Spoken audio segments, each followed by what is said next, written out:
Hello and welcome to this reading vlog. So I have not read any books yet today. I've got quite a few lined up on my e-reader, but I am about to head off to my kids' school fete. Yay! No! It's not my idea of a good time. It's rainy and awful out there and they're always packed. So many people, so many kids, so many people touching you and bumping you, and it's a extra sensory overload for me, but my daughter wants to go and have moments and memories with her friends. She's at that age where it's friends are life. I'm doing the good mum thing and I am suffering for my child.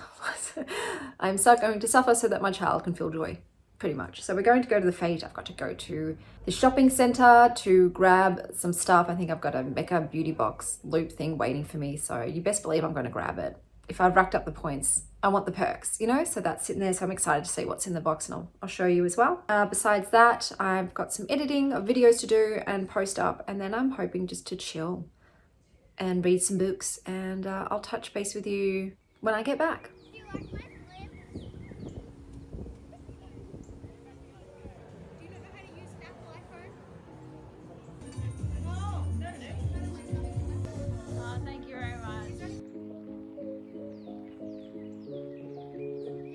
Hey guys, so I have read a historical romance called Sweet Vengeance. I have decided to DNF it 100 pages in. So this book is about a young woman who is being forced to marry. So she's sort of made this deal with her best friend to be engaged to him while she kind of buys herself more time to find someone she actually wants to marry. At this ball, she comes across a duke or something's illegitimate son dressed up like a priest. And they have a bit, so they have a flirtation, but pretty much he forces himself on her on the balcony, pushes her against the wall and kisses her. And I was a bit like, oh, not sure how I feel about that. They've just met. There's nothing established there. He's just gone and taken that from her. So I didn't like that. And then what happens is her family gets killed. She gets kidnapped onto this ship. They shave off her head. Another guy who's a prisoner on the ship said, pretend to be a boy. It'll be better for you. That ship then gets attacked by the priest. So the priest is really a kind of notorious American pirate. And she goes on his ship. He doesn't recognize her. She's a boy now. So she's trying to just get away with being his cabin boy. And pretty much, look, the writing isn't great, but the scene that really nixed it for me was the sex scene. It happens when the guy is drunk. There isn't consent in that sex scene. She's saying no. I didn't like anything about it. It was real rapey to me. Okay. And I'm like, this is yuck. This is disgusting. I cannot ship these characters together when this has transpired. It is awful. So that I DNF'd at that point. So yeah, this was a bit of a yuck experience for me. I'm not gonna lie. I just wasn't enjoying it to that point either. I just kept pushing through because normally historical romances at the least a 3. I normally enjoy them, but this veered off into gross territory. So DNF that one. I'm currently 1 hour in on an audiobook of the Cassandra Complex. So in this book, you've got a woman who's really down on her luck. She's been fired, her boyfriend's dumped her, she has to move out of her flat share, and she's just had an awful no good day. And then she goes home and somehow transports herself back into the past. So I haven't gotten to the point where she realizes she's in the past. She's seeing things are off. For instance, her boyfriend's come to pick her up to take her out. She's like, what is this? Is this like a goodbye thing that you do when you break up with someone? So I'm at that point. At the moment, it's feeling very mediocre. It's feeling like a 3-star. So with audiobooks, I tend to do an hour and a half. Like, I don't know how many pages that translates to, but I normally listen to 1.5 hours of an audiobook before deciding to DNF. So I've got another 30 minutes of that one before I'll make a decision. But yes, at the moment it's feeling like a 3-star. So hopefully it picks up. Otherwise I will be DNFing that one. We'll see. And I have just started reading Talonsister by Jen Williams. So I really enjoyed her 9th Reign series. In this one, I can't remember the blurb. It was very confusing. It was a lot of information in the blurb. But I've just read a little bit, and pretty much what I've read is they're a pair of griffins, and griffins in this world eat humans, and they found a human baby, and they were contemplating eating the human baby because snacks. But then they find a body of an adult human next to it, killed, and there's something tainted about it. And one of the griffins is thinking, oh, maybe whatever killed this human might be a threat to us. Why don't we raise this baby in our nest? So they're raising their food and try and see like maybe what's happening and what's going on. So that's as far in as I've gotten with that one. We'll see how that goes. Today I am going on a date. So I had this moment yesterday and I thought I'm just going to change things up a bit, and instead of viewing people's profiles with the idea of would you make a suitable life partner for me, I am, for the meantime, because I said at the moment I've got such a busy social calendar, I'm not actually looking to get into a serious relationship right now. I don't have the time and attention to give to establishing a serious relationship. Obviously, if it happens organically, it happens organically. But I thought I wouldn't mind going on some fun dates, just some fun, flirty dates, having a good time, going home, never seeing the person again. So I looked at the profiles with this vein. Would this person probably be a fun date where I would enjoy myself? So I found this person's profile and I picked it because there was a picture of their hands, and their hands looked exactly like my Emperor card from my Deathly Flowers tarot, like the same rings on his fingers. And I'm like, I'm going to see that as a sign. So I've been chatting to them, actually had lovely conversations. And the date that they've suggested for us to go on today is an afternoon date at a gaming arcade. We're literally going to go and play games today. I asked for a fun date and I found one. I'm just going to call this dude Mr. Capricorn, but yes, I'm going in with just the expectations of enjoying myself and having a nice experience, not, oh, are you my future husband? But I'll let you know how that goes when I get back. Obviously, I'm not wearing this. These are my pajamas, but I don't like to get into my outfit until right before I go. But I'll add a little video up of whichever side of what I'm wearing on today's date. I might go for my standard date uniform, or I might switch it up. Most likely it'll be black. It's a very rainy, wet day today, and I need comfortable footwear too for standing up the whole time. But I'll touch base with you when I return.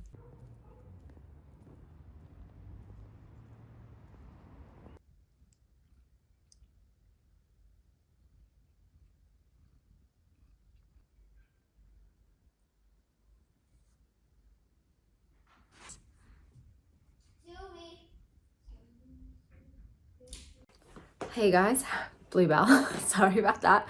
So I continued to listen to the Cassandra Complex, and I have decided to DNF it. It just wasn't doing anything for me. It was very mid, and I really wanted to devote my time to books that light up my soul. And this wasn't going to do that. So I have put that aside. I will continue on with Talonsister by Jen Williams, so we'll see how that goes. Today and all of this week, I am volunteering at my daughter's swimming program with the school. Indoor swimming centres are not places I like. I have asthma and chlorine triggers it, and I hated indoor swimming in pools. It's just one of my least favourite things that I had to do in school as part of my childhood.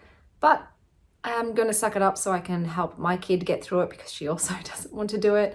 And that's going to take up 4 hours of my day today and every day this week, and I am exhausted, but parents got a parent. So I'll be doing that. The date yesterday. He came, he bought us some drinks. We had very long chats. I paid for the gaming arcade. We played games, had so much fun. So with this person, there was just an instant like friend connection, just straight away. I felt totally at ease. The conversation was just naturally flowing. I felt really comfortable and like myself around them. So it was just so easygoing. And when we started playing games, so much fun. I felt like a little kid again. I honestly had a blast. I wanted to go on a fun date, and this really was, no. This is what I'm dealing with. No, we don't climb the curtains, baby. We don't climb the curtains. And it was honestly probably the most fun I've ever had on a date. So he was lovely. And like I said, we had great conversations, and he even we held hands and we cuddled, and that didn't trigger my body whatsoever. It was just totally calm around him and absolutely fine. It just, like I said, it felt like we'd been friends for ages. He felt like an old friend. I did give him a kiss goodbye at the end, and I didn't feel anything. So for me, the romantic chemistry was not there at all. There was no zings, there was no sparks. The kiss just felt like a very platonic kiss, like kissing your friend, kissing your family member. It was like I had such a lovely time. I had so much fun. I would love to hang out with him again and just have fun. Already he did ask me on a second date to a vegan restaurant that used to be, when I was a vegan, my favorite restaurant. And they have this experience where you eat blindfolded. And straight away I'm like, I bet you we would have a blast. Half the food will end up on my clothing, but I could just picture us having a really fun time. However, even though I did tell him going into our date that, look, at the moment, I am just looking to have some fun dates. And he was like, yeah, that's totally fine. Towards the end of our date, he started calling me babe in a way that felt very boyfriendy. Like, I was picking up the vibe that maybe he did feel a romantic connection and spark. Like, he did say that I was beautiful and all of these things. And so I'm a bit conflicted. Do I hang out with him again? Or do I say, hey, I had the most amazing time. I love hanging out with you. We definitely vibe, but I'm only feeling it in a friendship kind of way. If you want to hang out again as friends, we could do that. Yeah, I don't know what to say. So I've told him, I'll let you know. And I'm just taking some time to ruminate on it because I'm not sure. I would like to go and hang out again, but as friends, like the idea of French kissing him, I don't want to, I'm still undecided on whether to hang out with him again and how to approach it and what to say. I'm very certain when it comes to attraction and sexual chemistry, it's always there at the beginning. For instance, with my ex-boyfriend, I remember when our fingers just touched, it was like, I was so hyper aware of every point of contact between us, and it would make my heart race. And, I go home, as soon as we kissed, it was on. Like, I devoured that man. As soon as our lips met, it was fireworks and we made out passionately. So because I didn't feel any of that whatsoever, I'm thinking, well, I don't think that's going to develop over time. It's normally something that's there or it isn't. But yeah, otherwise I had a great time. It was a really fun date. It was just nice to be a kid and play and laugh and have chats and spend time with a really nice human being. So I'll let you know if that develops, if I hang out with them again or whatever. Otherwise, besides that, now that I've had a fun flirty date, I don't feel the need to have more with other people. So I am just taking a break again. I remember after the date, he wanted to continue on and eat dinner.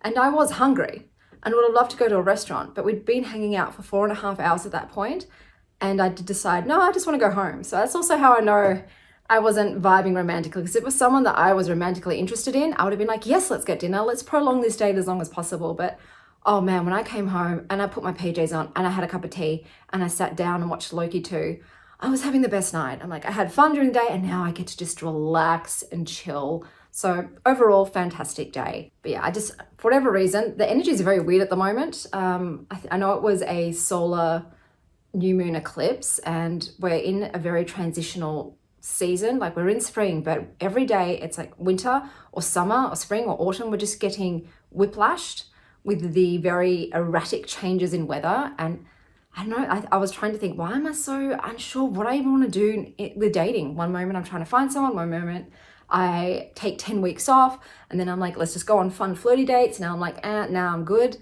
I'm all over the place with it. And I think maybe I am energetically getting affected by external factors. So I'm like, let's just settle for a bit. Let's just do some grounding. Let's just be in your routine. And I'd say try and minimize external energies, but I am about to go to a swimming carnival with hundreds of kids inside a very humid, gross environment. We'll see how I go. But I'll touch base with you later on when I've either read another book or tomorrow.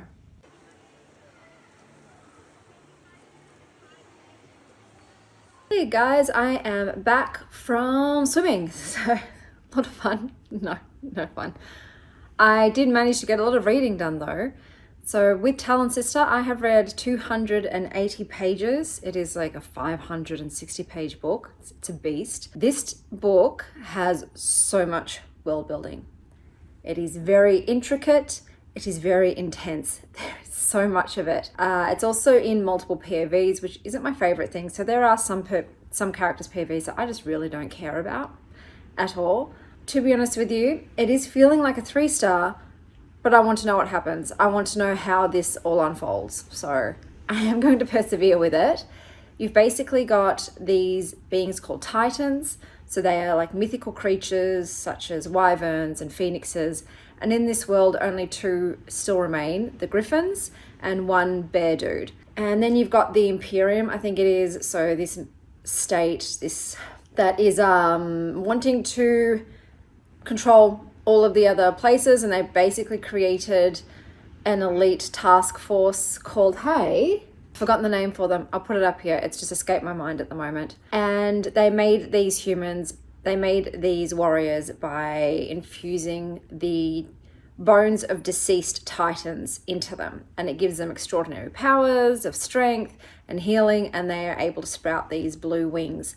I think there was only 11 of them created, and basically when they're created, all of their past memories are wiped, so they're just fresh slates to be used by the state to pretty much commit mass genocide and murder of any other country that didn't want to be taken over by the Imperium. So you're with one of the characters from this faction, and she's starting to have flashbacks of like griffins.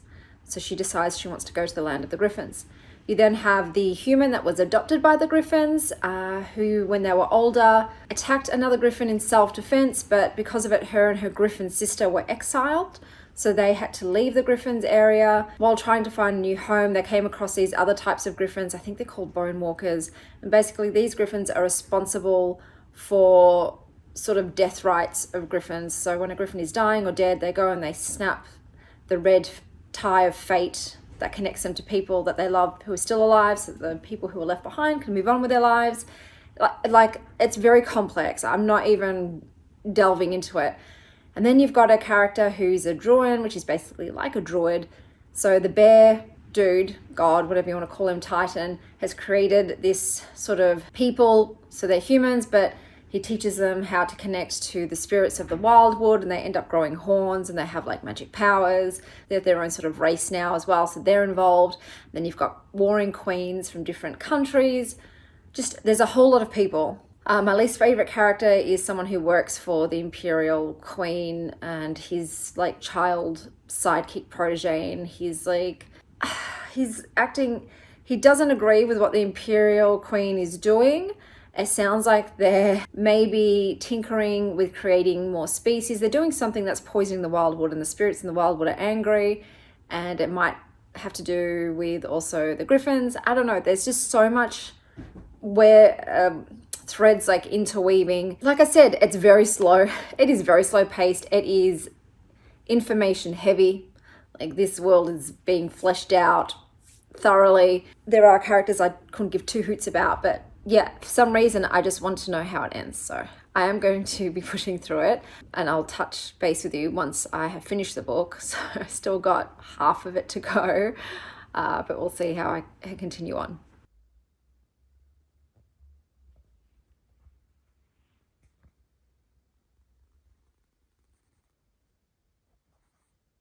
Hi guys, so let me tell you what else I have read. So I have finished Talonsister. It is really so heavy with the world building. The first entire half of the book is just learning all the facts, and they continue on as the book goes. So it's very intricately detailed, and it really does slow the pacing way down. It is a very slow paced book. There were characters that I really didn't care about. My favorite character probably was Cillian. I did push through to the end so I could see how things happened. I will say that one of the characters' backstory reveals did have me shooketh.